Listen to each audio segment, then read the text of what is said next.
As famously said by Henry Ford, when everything seems to be going against you, remember that the airplane takes off against the wind, not with it.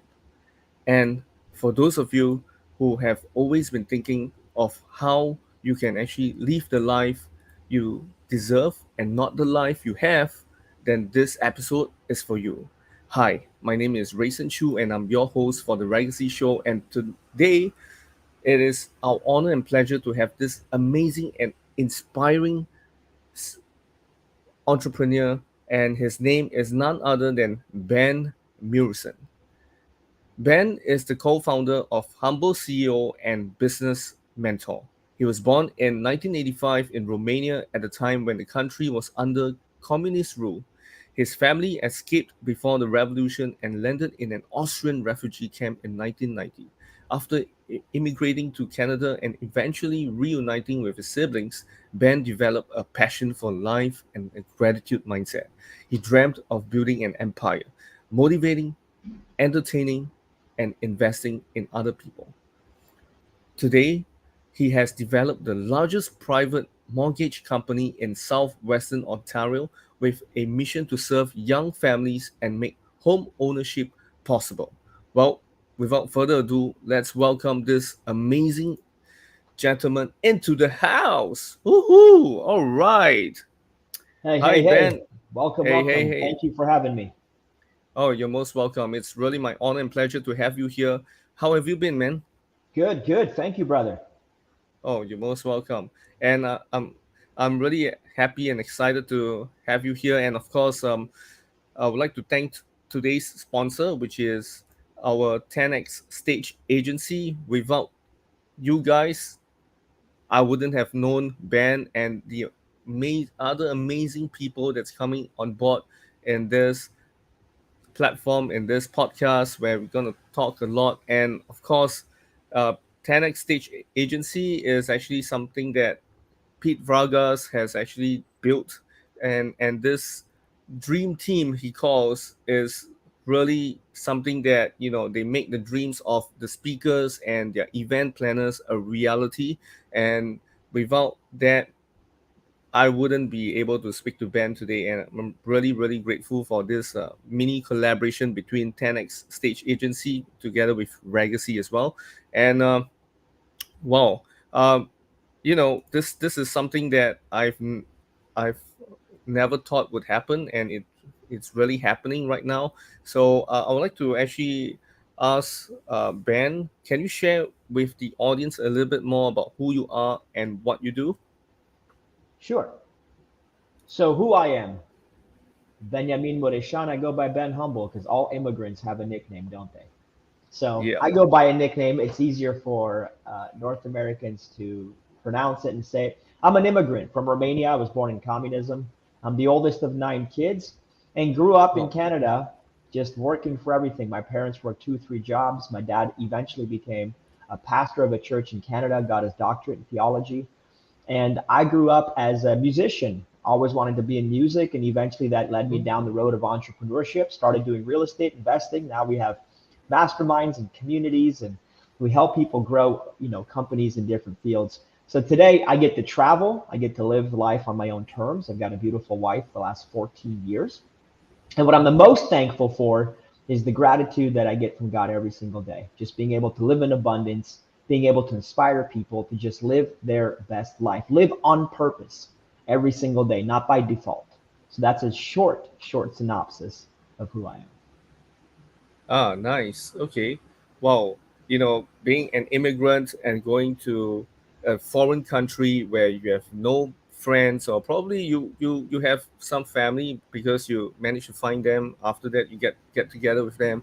But it's really tough because different culture, different, I would say, different government system. Especially Romania was communism, and then you went to capitalism, which is like a whole new ball game for you. And it's really something that I would say that you wouldn't have thought that you would become a self-made millionaire over the next, like, what, 10 years of your life.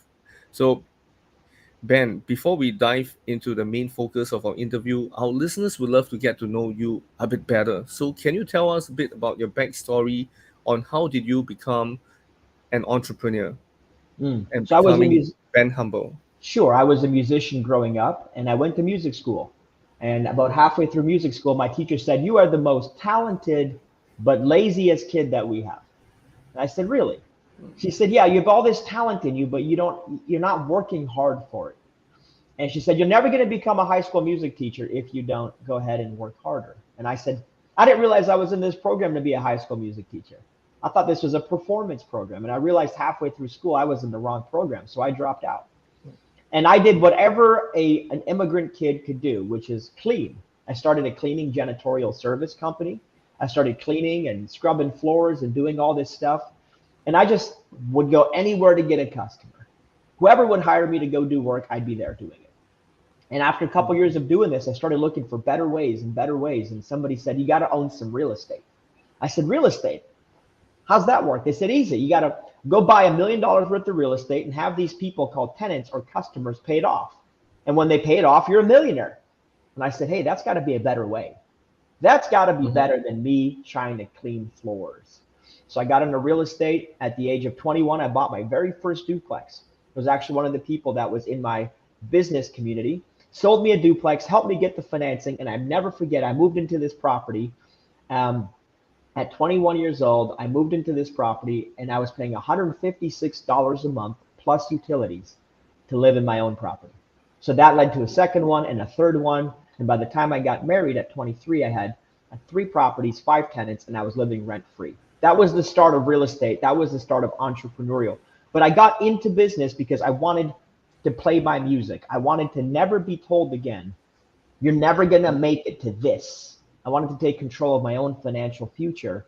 And I wanted to get back to playing music and doing the things I loved. So the way to do that was to get serious about business and make sure that I could have enough revenue and income that I wouldn't have to rely on anybody else again. Wow. Okay. Wow. But h- how much did you have to save in order to actually buy your first duplex? Was because I'm pretty sure, being somebody that is like cleaning floors, scrubbing mats, and all. You guys don't earn a lot, right? In a sense, at the No, start. we didn't. No, we didn't. And it wasn't about saving. It was about being creative. See, the very first deal I Mm, did was a creative finance deal. I went to this person who was a mortgage broker, and here in North America, Canada, the U.S., we have people who lend money. They're called private lenders. So we have the bank, the institutions, private lenders, hard money lenders, and there are people that will lend against the property, people that will lend against you, your personal credit score, your job, your income. There's all kinds of mm-hmm, lenders out there, and I had to learn this, but I was able to get some creative financing done through a private lender and actually buy the property without a whole lot of cash. I just paid for the closing cost, which was a couple $1,000s. So I got creative, and this is a lesson that I lived my whole life.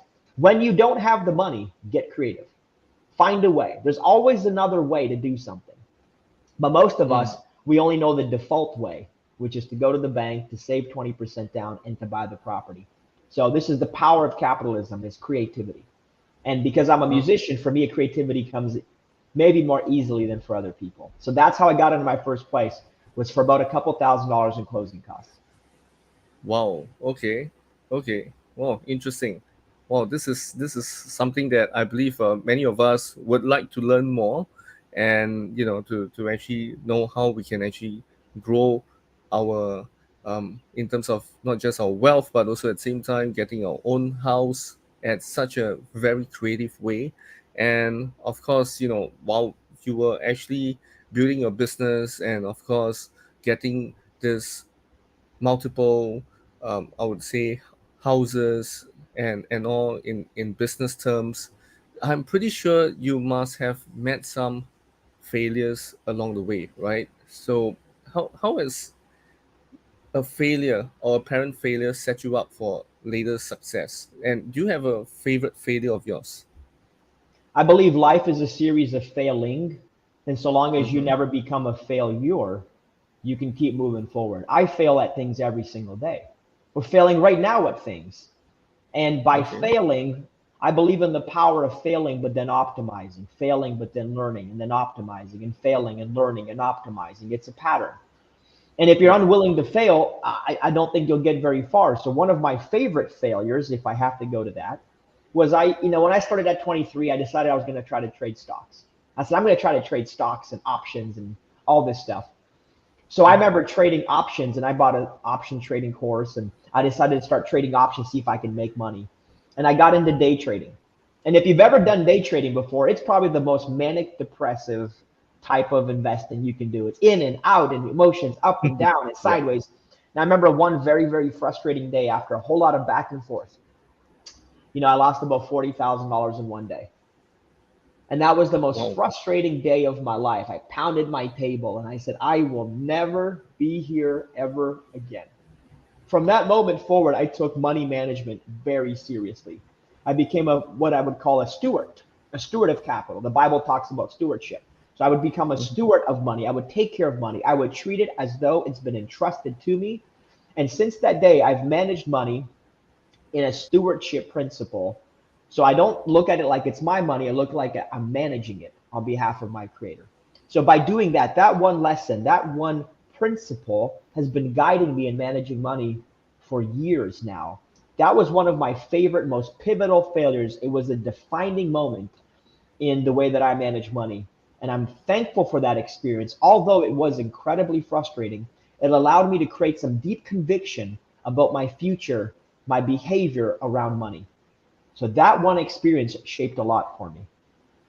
Oh, I see. Wow, that's definitely tough. I mean, like losing so much money It in a was. day it's scary, especially Yep. when you were starting out in day trading. I'm pretty sure it was something that you didn't expect as well, and the market has always been so volatile in a sense, especially ever since COVID-19 hit all of us in a sense, right?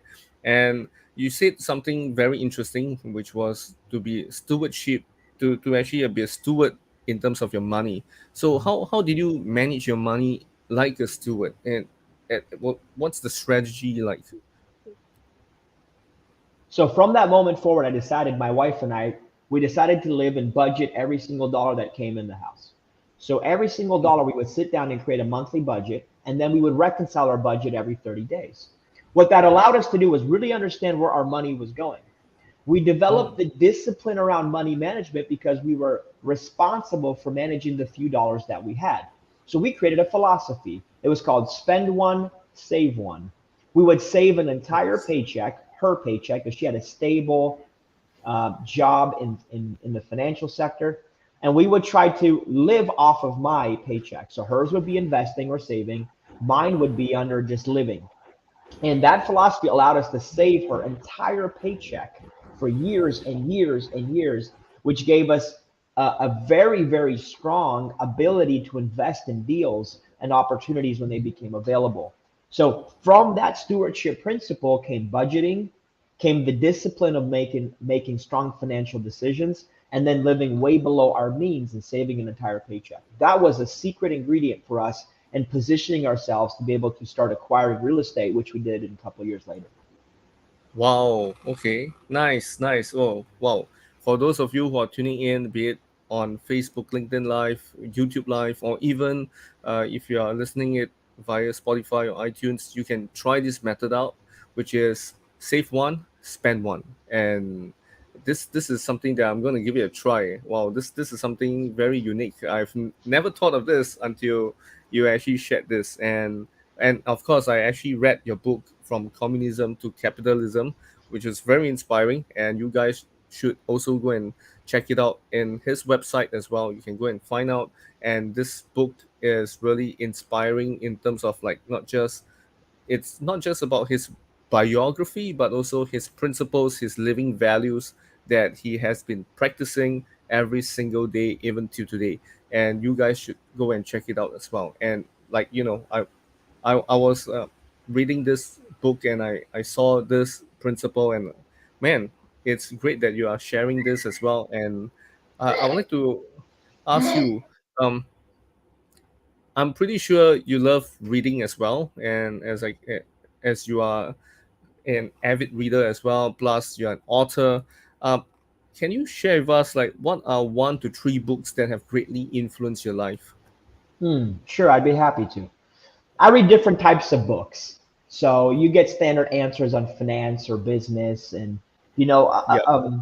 a couple of my favorite books that have been very impactful to me was one was Blue Ocean Strategy, and this book was Mm, all about when you're thinking about your business and even your life, what are you doing to stand out? What are you doing to have a voice? What are you doing to be unique in the marketplace? I think far too many people in business or real estate, we don't really know what product we're selling. And if our product is in the same red pool of competition as everybody else, there's nothing unique. There's no unique selling proposition.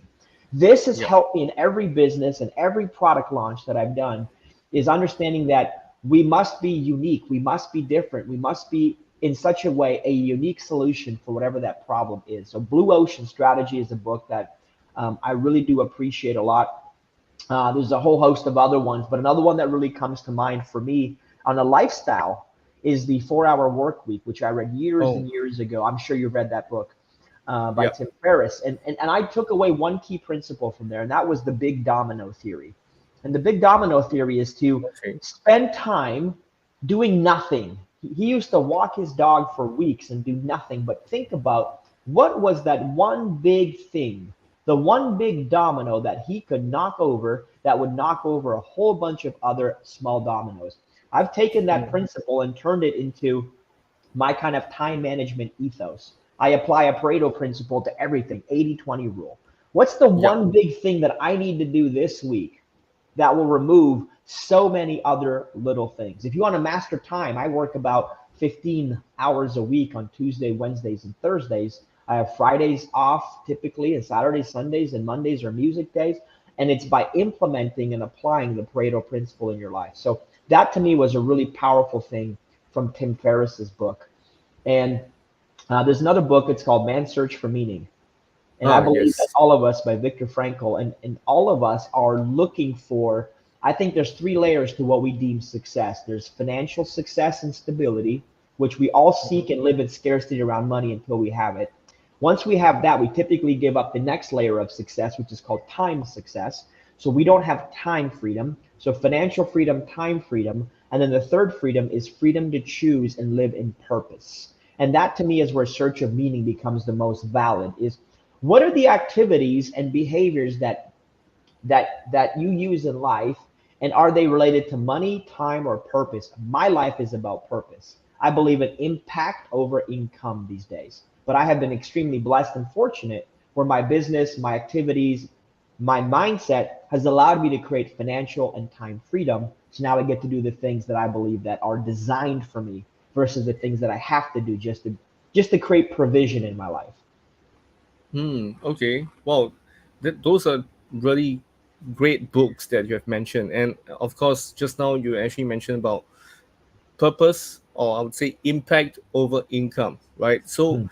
uh, I'm just curious, like for those people who are striving for purpose and impact, how will that actually lead them to their income? Because there are people who are really who are purpose driven, but yet the income doesn't come. So how could they make those things coincide together in a Yeah, sense? so there's one key word here. When we seek purpose, we're typically willing to invest in things that are intangible, like Mm-hmm. relationships. If you're seeking money, you're actually pursuing transactions, not relationships, right? So Yeah. when you're seeking purpose, you'll tend to gravitate towards these intangible qualities, relationships. You'll gravitate towards perhaps skills that you can't monetize. You'll gravitate towards experiences that you can't necessarily compute their immediate value. These activities, what they do is they expand your awareness.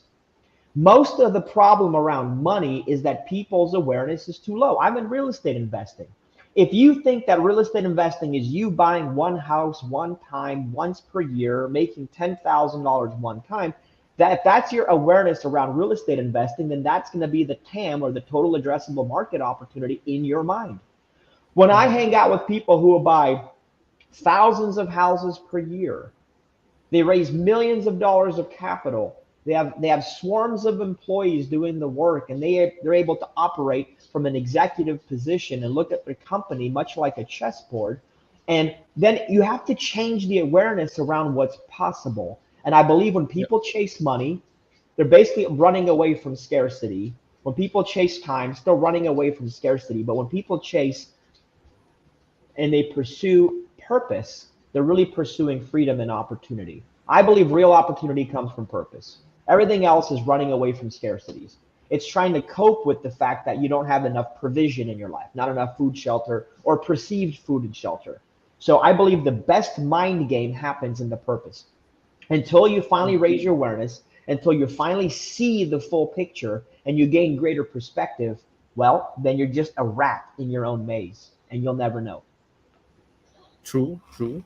Wow, I really love what you have mentioned earlier in terms of, we we are supposed to be not we are not supposed to be chasing after the time and the money in a sense, because when we are chasing them, they are somehow or rather running away from us in a sense, right? Because when we are chasing after money, it doesn't mean we will get that million then that next moment. It might be like, wow, so many years later then we can get that.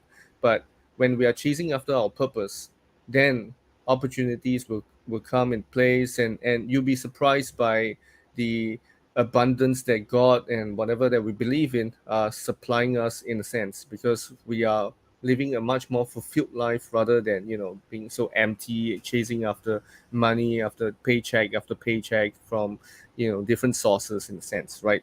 Yeah, I believe God opens doors for those that are willing to pursue and walk through them. I'm a Christian, I'm a believer in Jesus Christ. God will open doors for you if you're willing to have the faith to move forward. But the True. intangibles in life versus the tangibles, like intrinsic value of a painting is, the bare materials, the ink, the sketch, like those are the bare intrinsic qualities of something, and you could say this is what it's worth. It's a commodity. But when Hmm. somebody takes their God given talent and they paint a beautiful, beautiful Picasso or Rembrandt or something, and that sells Yeah. for millions and millions and millions of dollars, all of that is extrinsic value. None of that can be quantified as intrinsic value to that raw material. So in my Hmm. life, people who chase money and who chase time are chasing the intrinsic commodities. When you chase purpose, you chase the extrinsic pursuits, the things that have real impact and meaning, but they happen in the spiritual realm, they happen in the mental realm, they happen in the extrinsic side of life. But most people don't live in the extrinsic. They live in the tangible, intrinsic components because they're living in some version of scarcity or fear. Okay, okay, I get where you're coming from. Wow, nice. And after speaking with you for just this 20 minutes, I realized that you are really, really, um, I would say, knowledgeable and wise in many things. And I'm pretty sure you didn't start off this way in a sense. You started off with mentors, am I right? Mhm. So, can you share with us, like, what's the best piece of advice you've ever received from your mentors? Because I read the book From Communism to Capitalism. I noticed that you were actually very grateful with these two mentors of yours, and I'm pretty sure they have shared some amazing stuff to you. So, can you share with us, like, what's the best piece of advice that they have given? Yeah, so my greatest mentor is my own father. This is a man at 27 years old who had five Mm-hmm. children and made a decision to escape communism. On foot, we landed in a refugee camp, and it was months until we were reunited as a family.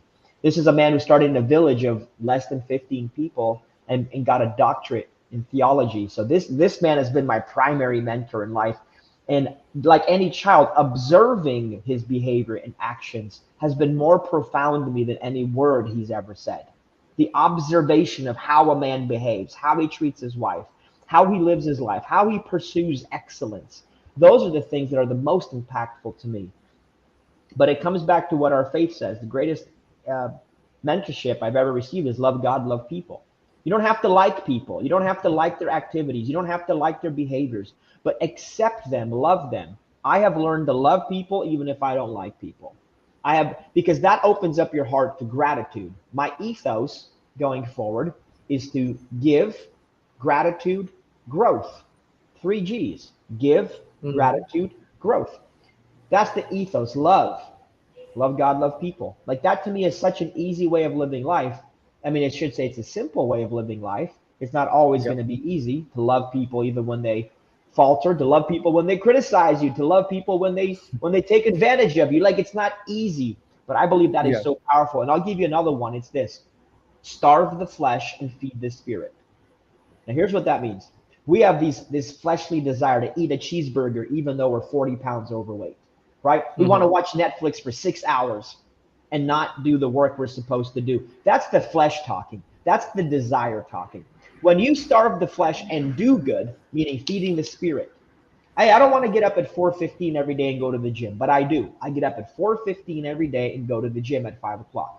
The reason I do Wow. that because I do good, and if I do good over and over and over again, and I starve the feelings, I remove the feelings, and I just do good.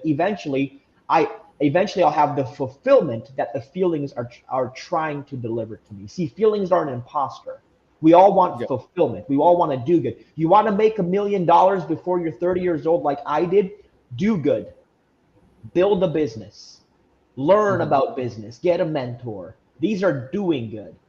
Feeling good, talking about business all day, hanging out with your friends and getting drunk. Those things make you feel good, but they don't do good.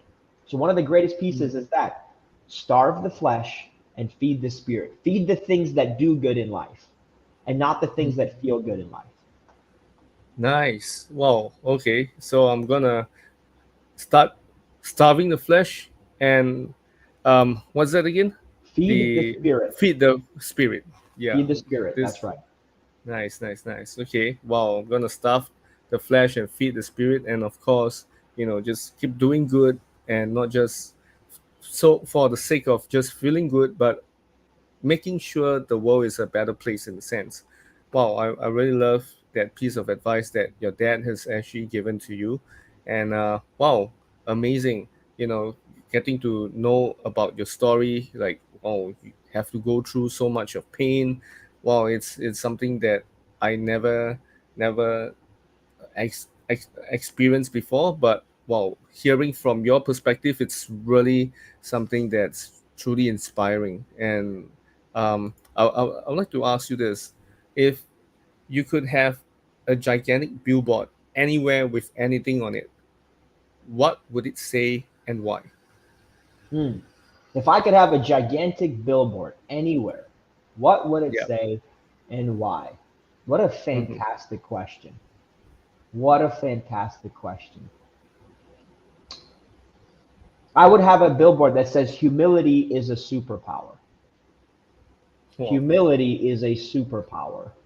Because I believe that I wear this hat. This is a reminder. This is my armor. It's easy Mm-hmm. for young men to develop pride. It's easy for young men to develop an ego.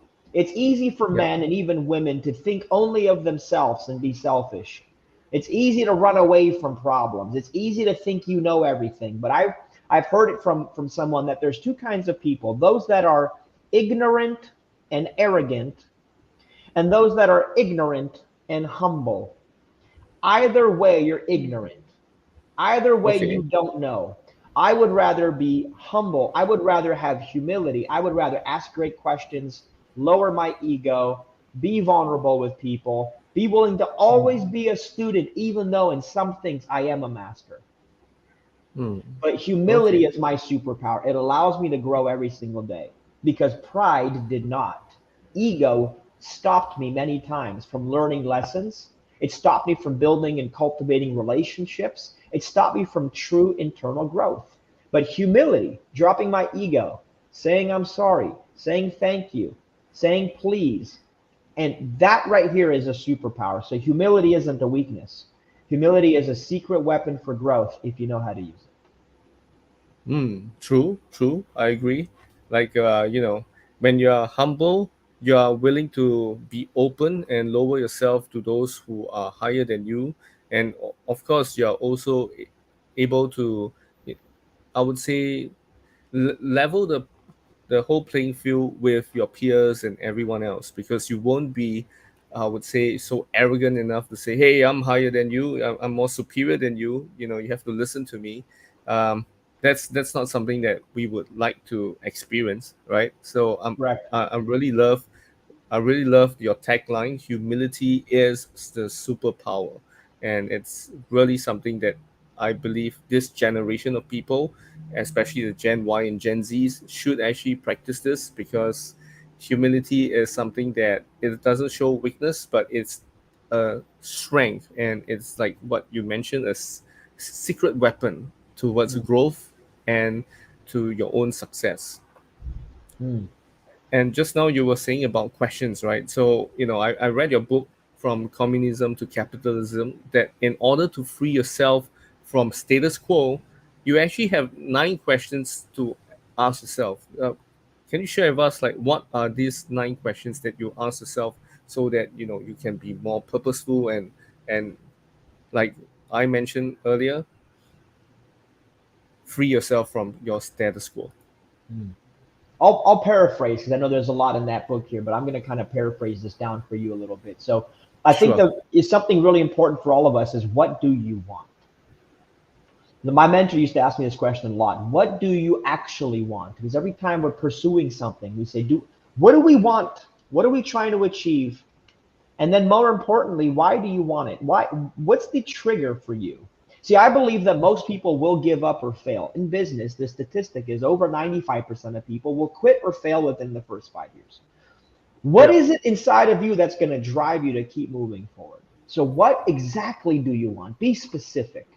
Smart Hmm. goals, specific, measurable, attainable, realistic, and time bound. Smart goals.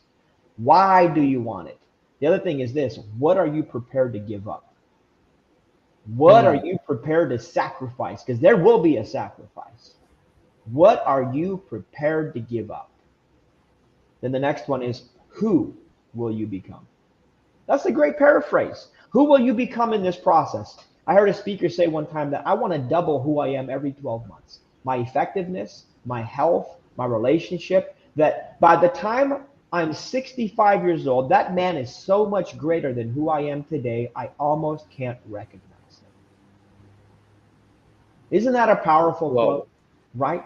I Yeah. want to double who I am every 12 months. So I believe in this principle. I believe in pursuing excellence in every area of your life, in your fitness, in your marriage, in your faith, in your business, in your passions. Hmm. Pursue that. I think I'm an extremely intentional person. I don't live in low intentions.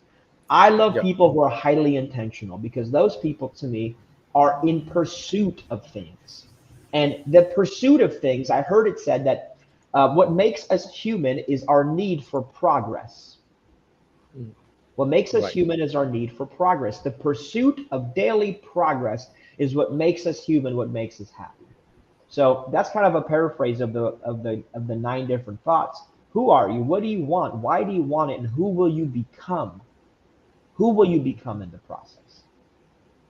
Wow. Love this. Love this. I mean, in order to be where you are right now, I'm pretty sure you have actually read a lot of books. You have attended a lot of events, conferences, and all. So I'm pretty sure this is something that everyone would want to know as well. Like, uh, how did you do it? Like, how did you actually make yourself into this stage where you're able to do whatever you deserve, and instead of just what you have? I love that. Do what you deserve. It started in a room. I was in a room of 9,000 people. It was a Okay. stadium. It was in Vegas. It was at a conference. 9,000 people, and the guy on stage, Mr. 10X himself. And he Mm-hmm. said that Yeah. obscurity is your biggest problem. Obscurity, meaning people don't know you. He said, if they don't know you, they can't flow you, right? So I'm sitting in a room Yeah. of Right. 9,000 people towards the back of the stadium, looking at and thinking, I don't want to be one of these 9,000. I want to be the one that makes it. So in that chair, my heart was pounding. I start thinking, I start really kind of praying in that moment. I said, I need to get out of this obscurity. And I agree with it. What do I do? And then my heart was pounding so hard, I walked out of that room, walked into the hallway. There was all these vendors everywhere. And I found one of the coaches. He was a real estate coach. His name was Chris. And I walked up to him and I said, hey, this is me. I need a coach. I Mm-hmm. need to get out of obscurity. And I paid a man $10,000 to learn what he had to download into me. And over the course of 6 months, he downloaded wisdom. He downloaded ideas. He downloaded conviction. The things he taught me about business were fine. They were great. They were useful. But the things he taught me about wisdom in life were far more important. That $10,000 over the course of almost 2 years turned into $740,000. Wow. Yeah. And I said, wow, this is fantastic. It's the things that I learned about me. It's the things I learned about my convictions. See, we're all a byproduct of our convictions. Simple as that. Mm-hmm. That led me to another mastermind, another mentor. I paid $40,000. I made a Yeah. couple $1,000,000 from there. I joined another one. As of today, I'm over $350,000 in masterminds, mentorships, and that's USD. Holy cow. That's a And lot of money, man. a lot of money. And I'm in a lot of Mm-hmm. different groups and communities. And what I get is the thing I mentioned earlier is awareness, which comes only through the power of proximity. When you get in somebody's airspace and you see exactly how they operate and you observe, you get fundamental truth. It's hard through a screen to know Yep. what is real and what isn't real. What's Netflix and what's real life? But when you're in direct proximity and you see the size of a man, how he speaks, how he communicates, how he drives revenue, his intelligence, when you get to observe and learn, I basically was able to observe and learn and say, hey, this is what's possible, number one. And number two, Mm-hmm. if he can do it, why not me? That's a question. If he Yeah. can do it, why not me? What does he have that I don't have? And as soon as you figure out most people don't have more than you, most people just have more belief than you, they have more conviction than you, but they don't have more external resources than you. They have more internal conviction than you. And that Mm. conviction drives their activities, and their activities drive their outcomes. And when I realized this, I said, everything is possible. Like I Mm-hmm. walk into a podcast of the most famous podcaster in my space, and it's like a small closet. Now I'm like, this is Mm-hmm. where you do your podcast? Yeah. I thought you had a whole glamorous studio. It's not. It's Hollywood. So what I want Yeah. people to realize is that getting close to people removes the Hollywood effect. It removes the special effects that you see on camera and you see the reality. Like most of the Mm-hmm. people that I see, like Grant Cardone and some of these guys, they're short, right? They're short. They're, Yeah, they're they're my quite height short. Yeah. or shorter. And I'm like, listen, Mm-hmm. if like I thought these people were 8 feet tall. I thought they were Goliath, but really they're David, Yeah. right? Yeah, when I first met Grant like years ago, like I believe it was 2019 in Singapore, when he was doing an event with Success Resources, I was thinking that hey, he might be super tall, yeah, probably 1'8", 1'9", around those height. But then when met him, I said, hey, oh my God, we're almost probably he's slightly taller than me by a bit, and I was like, oh wow, and I met Jared, I met Alina. I met the whole all the Cardones and the whole team. And I was like, wow, uh, it was a really special effect. That there's no Hollywood effect like what you mentioned. Like it just removes it. It makes you feel more personable. It makes you feel more homely to to him and his family. And it's not so um, uh, it's not like what many fans would say, like, oh wow, he must be very arrogant or whatever. On camera he's super confident and whatnot, but when you're meeting him in person, it's the the mindset of this person would have changed it, and it has made me think that hey, wow, he's really nice and friendly. He's not so um, big and boastful and whatever. He's superbly, genuinely amazing person. Like what you mentioned, right? Like And most not so. successful people are. I just Yeah, think it's yeah, important to remember there's the Hollywood veneer and then there's the reality. Your net true. worth doesn't dictate your self-worth. So if you show up in a room Mm, with your self-worth and you realize that, like I have this thing, I'm a child of God. There's nothing I can't do in this world. I'm a child of God. End of story. So Yeah. there's no man that's better than me, no woman that's better than me. There's no person on earth that's better than you. Nobody is more worthy. Nobody is more deserving than you.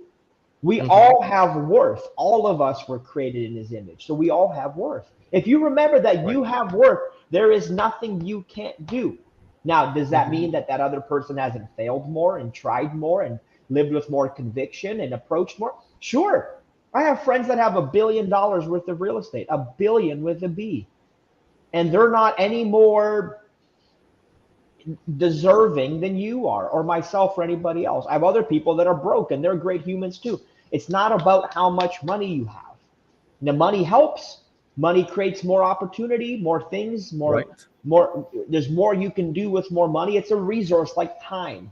It's the same thing. You have a lot of time, then you can do a lot of things. You have a lot of money, you can do a lot of things. They're all resources. Yeah. But you internally need to realize that the greatest resource is inside of you, being able and willing to understand that you are worthy and you're created for greatness. You're not created for mediocrity. And Right. there's power in that, because with that you can create time and money. But if you don't have that internal, you chase everything looking for it every day. And most people never end up finding it. Mm-hmm. Yep, I agree. It's just like what Tony Robbins has famously said about resources. It's not so much about the resources that you have or don't have. It's about how resourceful you are, in a Love it. sense, right? Yeah, So, resourcefulness is such a powerful, powerful tool. Now, as immigrants, I'm an immigrant, right? So for right. me, resourcefulness is a birthright. Like we have to have it. We have to Mm-hmm. have it to find a way. Like this is my third language, right? My dad is English is his fourth or fifth language. We have to become resourceful people. Right. That's one of the greatest gifts I got from my father is becoming resourceful. And I think that people who don't have resourcefulness are at a massive disadvantage. Hmm. I Mm. agree. I agree. I agree with you on that. And nowadays we are so hyped up by this thing called a hustle culture, right? So, can you share with us, like, what's the difference between working hard and building a business, in a sense? What a great question. What a great question. I think everybody works hard. The person who makes Mm-hmm. minimum wage and the person who flips houses and makes a lot of money, or the executive, they all work hard. Hard work isn't the answer, it's one formula. Working Yeah. smart. I bought the narrative when I was younger about being a hustler and a grinder and this and that and all these adjectives Mm-hmm. that don't sound very fun. But the problem with working hard is that you work in a small little perspective and you're just going around and round and round and round. I believe that working in your business is fine, but there has to be moments of clarity which only come from working on your business. You need to get outside of your business, gain perspective, and find a better way. Working smart is the pinnacle. It has to be smart. It has to be smarter. It has to be better. Working hard just isn't enough. Today, I work less Mm-hmm. hours than you think. I don't work a lot of hours, but I work very smart. I use the resources I have. I use people. I use technology. I use capital, right? Where I don't want to Right. work, my money is like soldiers. I send my money into battle. They Mm-hmm. fight and they capture other soldiers. That's called a return. It's an ROI. We have to Right. use the dollars to go and capture more dollars. So it is so imperative that at some point in your life, if you're a hustler, entrepreneur, small business owner, grinder, whatever the case is, there are fundamental business growth principles that you have to understand. The leverage, the use of capital, the use of human capital, which is called labor, the use of Mm-hmm. intelligence, the use of technology. We used to live in the industrial age. Today we Yeah. live in the information age. So information is power. Information is a shortcut. If you don't access it and you're just operating from an industrial way of thinking and operating a business, well, then I think you're at a massive disadvantage.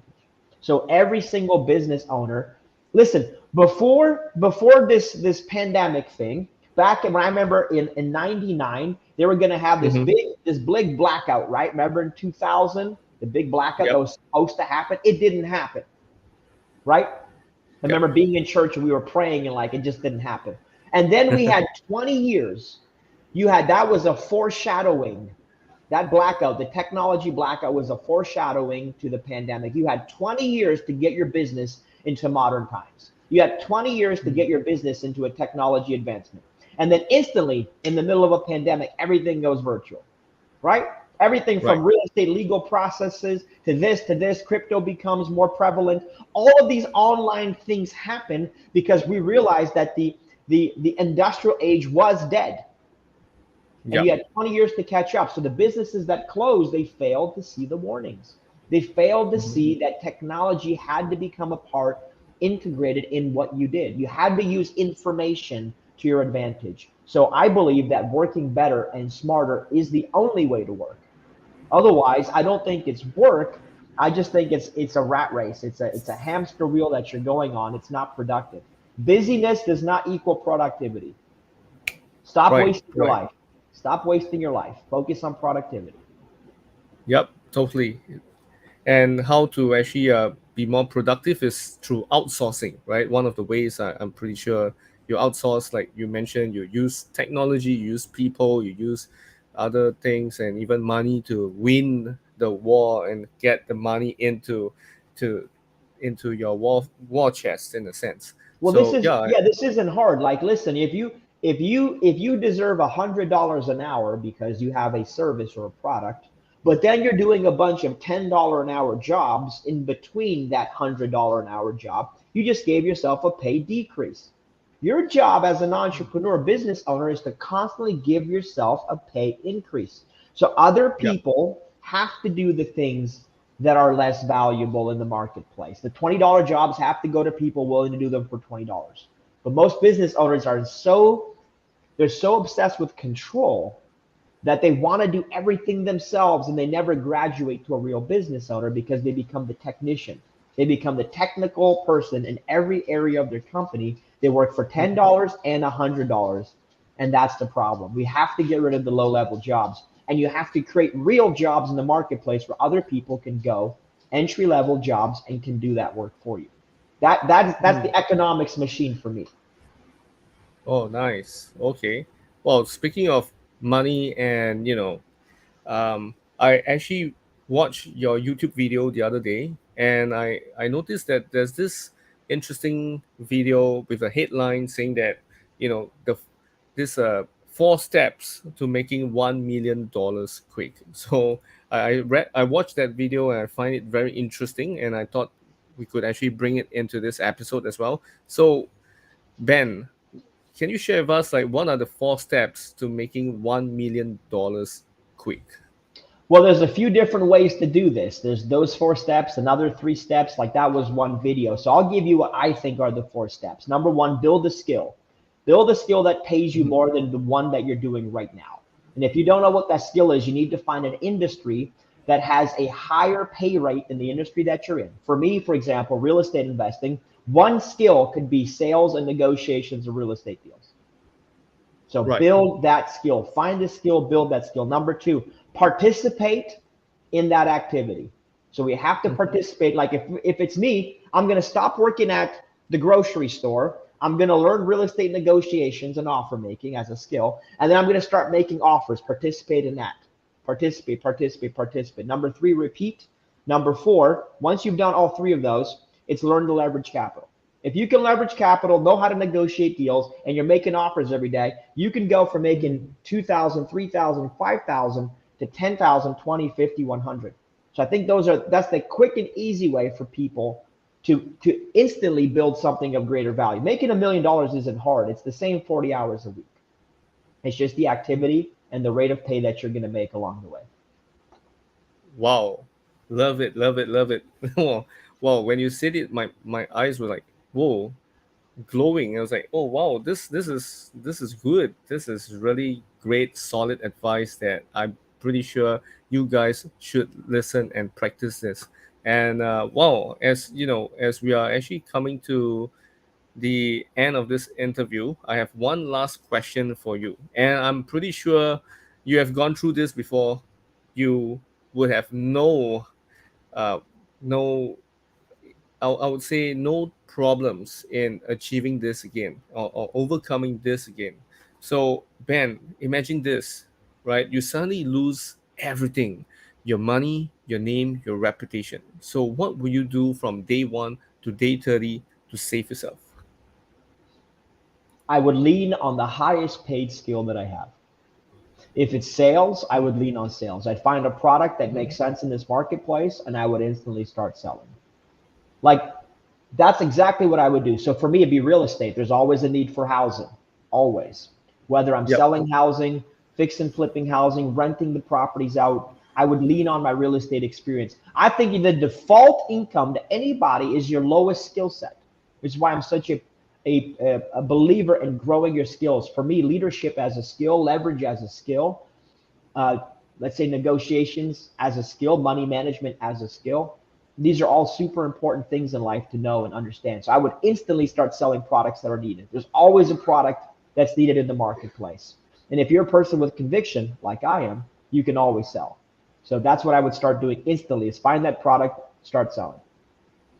Awesome, awesome. Wow, wow, nice. And I really love what you have mentioned. Leverage on the highest skill set that you, highest paid skill set that you have, and then, you know, and one of it is selling, for example, and just keep working on it and just keep selling and selling and selling, and I'm pretty sure you are able to get there as well. And wow, thank you so much for what an amazing interview that we have. Like it's truly inspiring, amazing golden nuggets that you've shared with all of us. I really appreciate you. So Ben, where can my followers find you, yeah, on social media? Yeah, so best place is website humble.ceo or Ben Humble on Instagram. Awesome, awesome.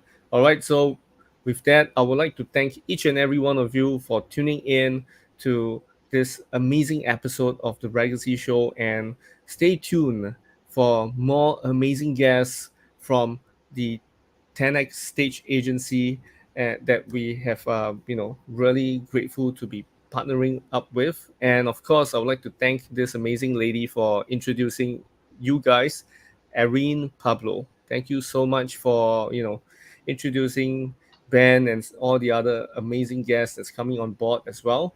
And with that, I would like to say good night and good day from Singapore, and see you soon. Take care and bye bye.